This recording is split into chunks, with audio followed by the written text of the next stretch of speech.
this is Lulu from As You Wish Pottery, and in this video, we'll be painting this Spring Saguaro platter. Grab all your supplies and let's get started.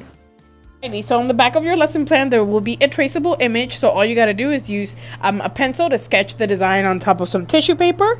And as you see, I'm doing it right now. I'm just doing a quick sketch. It doesn't have to be perfect. It's just to get the base idea of the shapes.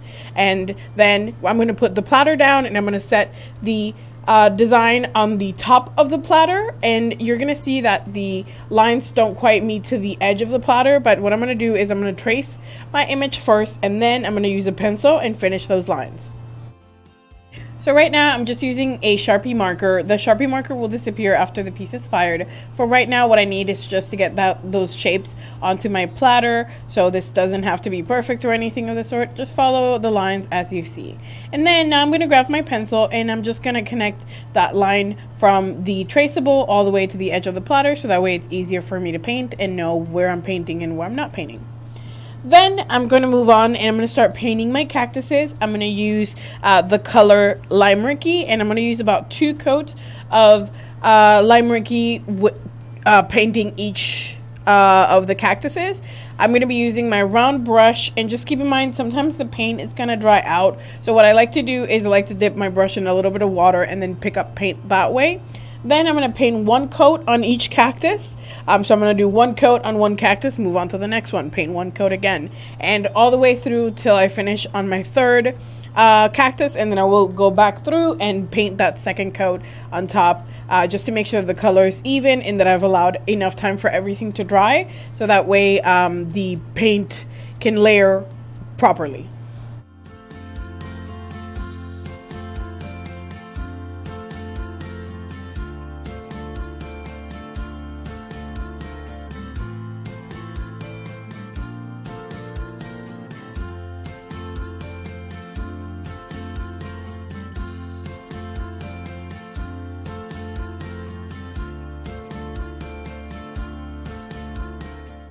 So here you can already see that the green is looking brighter, and that's what I'm looking for. I'm looking for it to look brighter and more solid.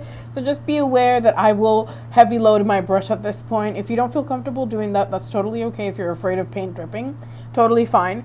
Just make sure that everything's even and that you can't see the platter show through. So the platter shows through kind of white, so if you see too much white, make sure to do a heavy coat on that section, and it should be good from there.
Alright, so next I'm going to paint the flower buds above the cactuses. I'm going to be using the detail brush and about 1 to 2 coats of peachy keen. I would say 2 coats, just because I want it to be heavy. And just keep in mind that because we are using the detail brush, we don't have to go over the little buds too many times. Literally just one heavy pass around will be just enough to make it look bright, just like we did with the cactuses. Because the detail brush doesn't have to spread too much, it tends to be able to give you a more solid color quicker. But just keep in mind that some of the flower buds are a little bit bigger, so I would just, if you have any leftover paint, I would go over them once you're done painting every single one of them, just to make sure that they're all bright and colorful. And I'm just going to keep going here. I'm painting one of my buds, then I'm going to go all the way through till I'm done. And if any of the big ones need a little bit of a coat or a little bit more paint, I'll go through and add that there.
Alright, so next I'm going to rinse off my detail brush really well, and then with it I'm going to outline the cactuses and the flowers with a heavy coat of water yolk.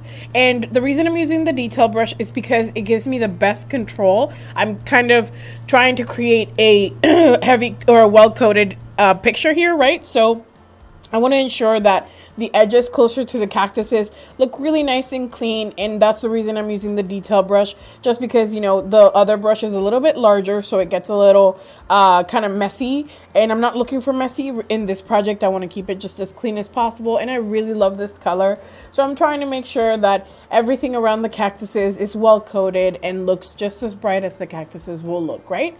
So right now I'm just using the detail brush. I'm going through, outlining all the cactuses and the flowers. Keep in mind, it's okay if the colors overlap a little bit.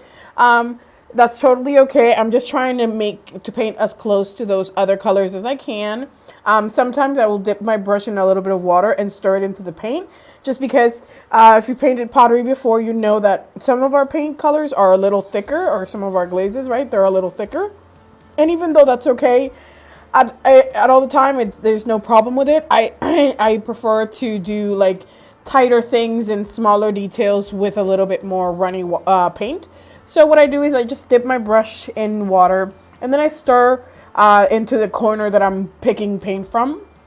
And this will help my paint go a little bit longer and also get me into those tighter spots that are kind of tricky to get with thicker paint, okay? So even though I get off screen here too a couple times, just know that all I'm doing is going around my platter, and I like to rotate my piece when I'm doing intricate things like that, like things I need to really pay attention to what I'm doing and things I want to have really good lines on. Because sometimes painting pottery is not a straight up and down kind of thing. It's not like painting a page, or it's not like painting something like a canvas, right? You have to actually kind of move it around and go at it at the most comfortable position for yourself and for your hand. So what I like to do is I like to go and adjust where I'm painting using my platter itself. So I rotate my platter as I go, and then my brush is just barely changing the positions it's in. I just try to keep it as steady as possible, just going around the shapes. But overall, I always start with my hand holding the piece and one good hand that does the painting, right? And I try to keep it as steady as possible, but I like to go at it at different directions. So feel free to experiment and try different sides and try whatever feels more comfortable for you while you're doing this. It's not that it's super hard or difficult. It's just that it's nice to be able to paint it with comfort, right? So you want to make sure you have good lines and good coats. So the only way to do that is to have a lot of confidence and a lot of and be comfortable in what you're doing. That way nothing gets tired and your hand doesn't do things you don't want it to do.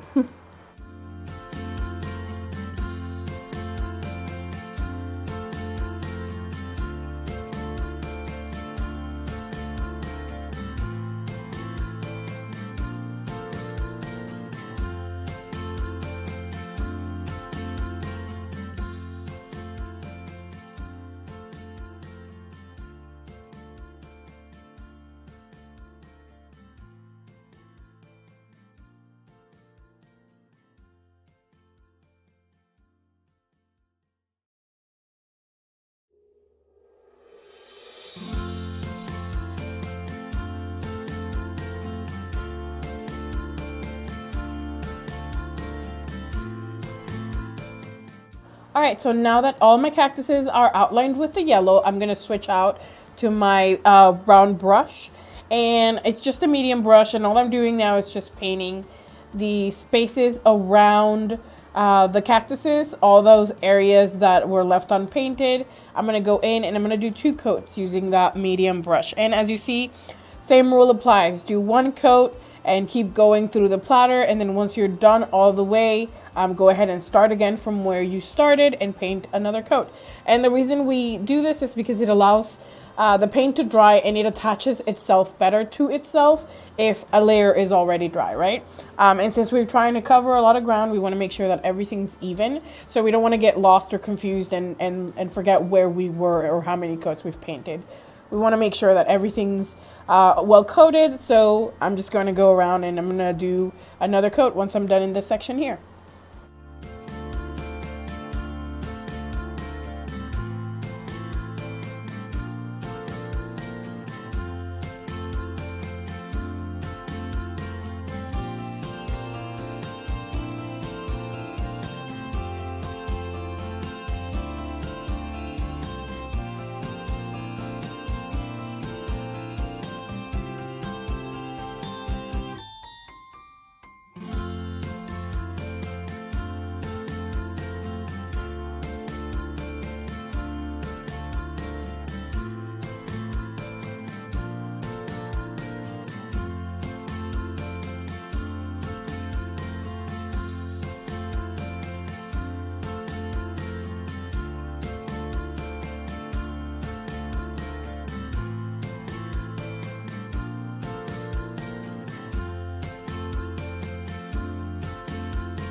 Alright, so here I allowed my platter to dry for a couple minutes so that way I can carry on and it could be easy to see. So the next step is to start doing some detailing. So if you want to let your piece dry for a couple minutes, go ahead, pause here, and pick up back when you are ready to go. But okay, if you're ready, then let's get started. So what we're going to do is we're going to use the detail brush again, and this time we're going to use Happy Go Lucky to paint some squiggly lines inside and as the outline of the cactuses. So I typically do these with 2 coats. So what I do is I make 1 squiggly line at the edge, then I carry on around the front or around the cactus, and then I go in and paint the other side. Or I might just be wild and do it differently sometimes, you know.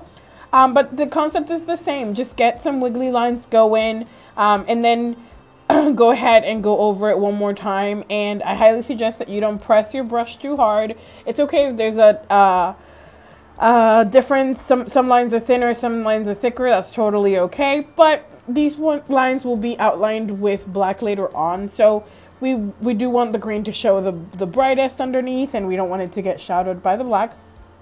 but we don't want it to be too thick that we lose the green underneath. So what we're doing is just making sure that we have a good pressure going on our brush and that we're not loading it too thickly. If you see here, I created another pocket of paint in my paint palette just because I felt like when I was dipping my brush in that in the pocket first, it just felt like I was picking up too much paint and it was just getting stuck and I couldn't move it all the way down the cactus. So what I did here is that I added just a droplet of water, picked up some of that paint and just loosened it up a little bit just so I could do something like this where it's just free flowy and it does run out of paint towards the end of the line as I'm going, but that's why I'm going over it one more time. And yeah, so all the lines are different. There's really no right or wrong way to do this part. I really used nature as inspiration and just kind of had fun with it. So feel free to do the same. Make some squiggly lines, make some thicker, make some thinner. Just make sure that they all have good coats and that they all look cohesive and together. And something I forgot to mention on that ramble is that the lines are vertical. So it's just up and down. I might go from the opposite end sometimes, but I'm just pretty much starting at the top of my cactus and wiggling my hand left and right down.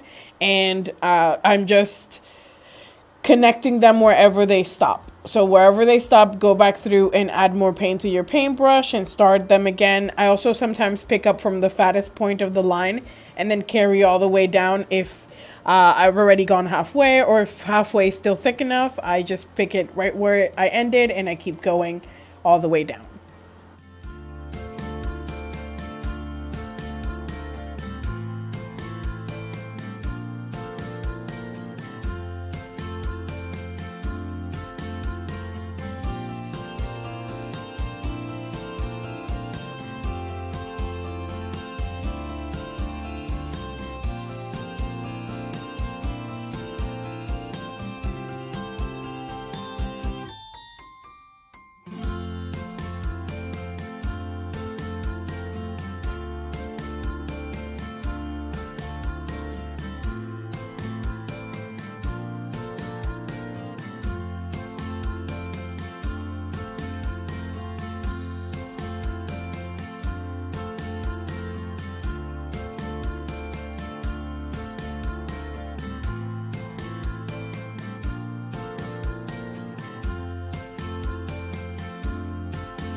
Alrighty, so with the same brush, we're going to mix a small amount of black lab with that happy-go-lucky green to make a darker green.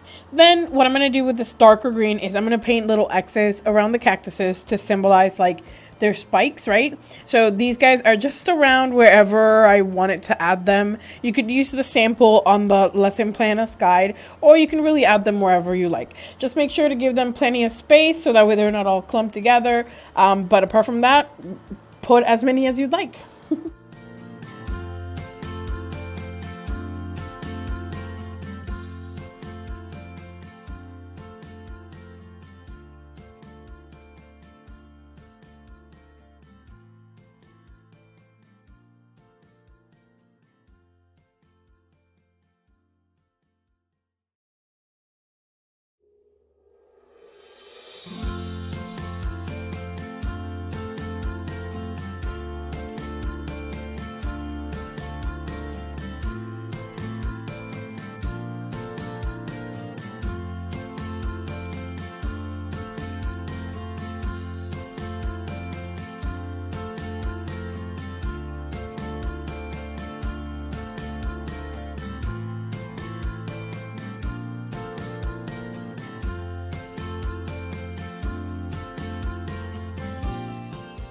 Alrighty, so next I'm going to use the detail brush and the color Simply Cinnamon to paint the flower petals above the peachy keen buds that are there. So what I'm doing right now is I'm just going to dip my brush in the paint, and I'm just going to create a vertical stroke, starting from the top of my flower petal and then bringing my brush down, and then lifting it as I'm bringing it down to create a thick to thin line. So I'm doing about 4 petals in each flower. I'm trying to keep it simple like that, and all their points will meet at the end. So right now I just drew some lines so that way you can kind of see what I'm doing, and I'm just going to hold my piece again however I feel the most comfortable, and I'm just going to go on and start painting them.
Alrighty, so next I'm going to use my pencil here to just show you where I'm going to paint all the dashes that go around the cactuses. So this is up to you if you want to follow along and just use a pencil to kind of sketch out the placement of them. Keep in mind they will not be in a circle, but in a circular type of shape.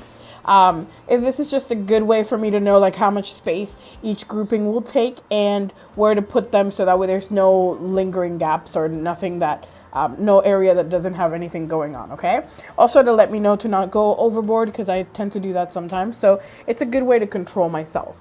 So now I'm going to use the detail brush and black lab, and all I'm doing is just kind of painting little dashes around that circular shape. Some of them might get a little bigger or might expand a little bit more from that circle, but they're all done the same way. It's just a quick tap of my brush. Remember that any type of technique we do here, you're more than welcome to practice it on paper or on a piece of paper towel. That way you kind of get the motion of what you got to do. Or if you feel like they're coming out too fat, maybe offload your brush a little bit, kind of scrape it through the pocket of your paint palette or the pocket of whatever you have, the piece of paper towel, whatever you have, so that way you can take off some of the paint that's on the tip of the brush.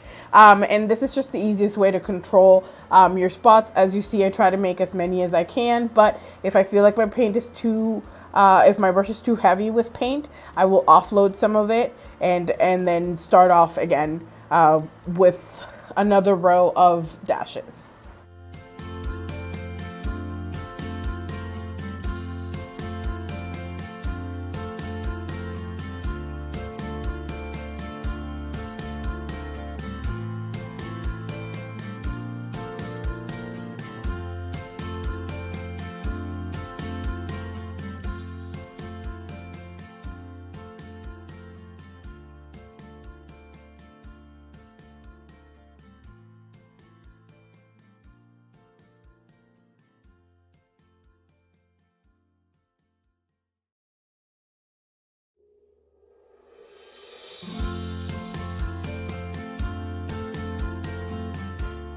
So next I'm going to use the same detail brush to now outline and detail all the cactuses and the flowers. So I like to go one thing at a time. So if I'm working on something like this, right, I'm going to detail and outline all the cactuses first. Then I'm going to do the flowers last. That way I can do all the flowers at the same time. So right now all I'm doing is just making sure that my line is even thinner than the line that I did earlier with the green. So what that means is just not pressing your brush as hard on the surface and just kind of having a looser hand gesture whenever you're doing your lines, so that way you can have the same kind of pattern that the lines had themselves, but also kind of wiggle them about to make them a little bit looser. Remember that I like to add a little bit of water to my black paint sometimes, just to make sure that my paint gets a little looser. So what that means is just dipping that brush into a little bit of water, just like I did here, something quick, and then stirring it really well together. And then when I load my brush back up, it's going to have a really nice consistency with the black paint. So it'll give me some really nice lines. Another little trick I like to do too is if my black paint kind of stops because it's running out of paint, right? I like to add a couple dots or just a dot to break up that, or to make that break seem a little bit more planned, right? So it looks like it was all kind of tied in together. I also avoided the little X's since I'm going to be painting them or outlining them as afterwards. So if you see the first cactus, I already outlined it and I already did the X's. So that's what I'm going to do here for this cactus that I'm working on right now and for the next one.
Alrighty, so now that I finished my cactuses, I'm going to move on to start outlining the flowers or the flower petals.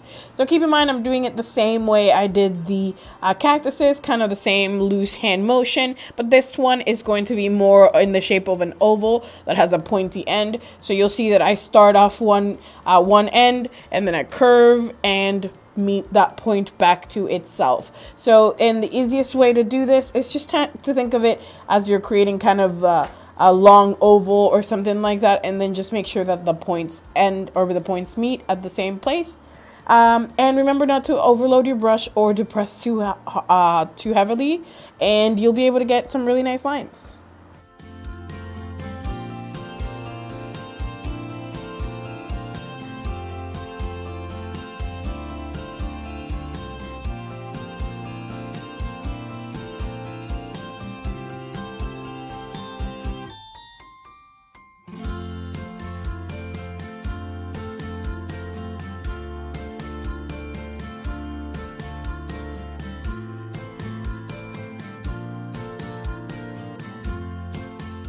Alrighty, so lastly, I'm going to use the medium brush to paint dots on the rim with black lab.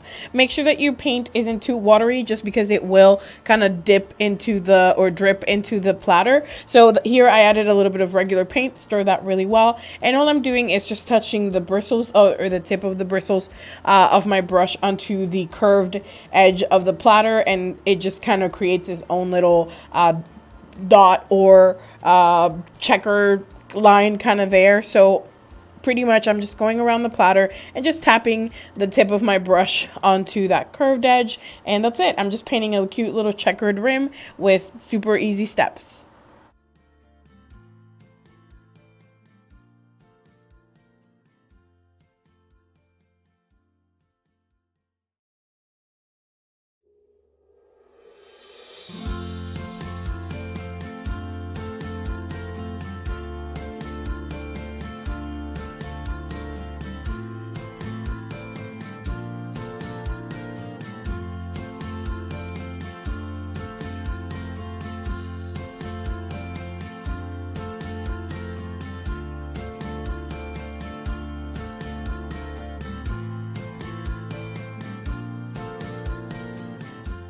Alright, so here's a close-up of the platter we painted in this video. And I just wanted to give you a bit of a close-up look so that way you kind of see all the things that we just did together. Apart from that, here's the platter fired, just so you can see all those colors, how bright they're going to be, and how pretty everything is going to look after it's been fired. Thanks for painting with me today. I hope you had fun. Have a great day, and we'll see each other soon. Bye-bye.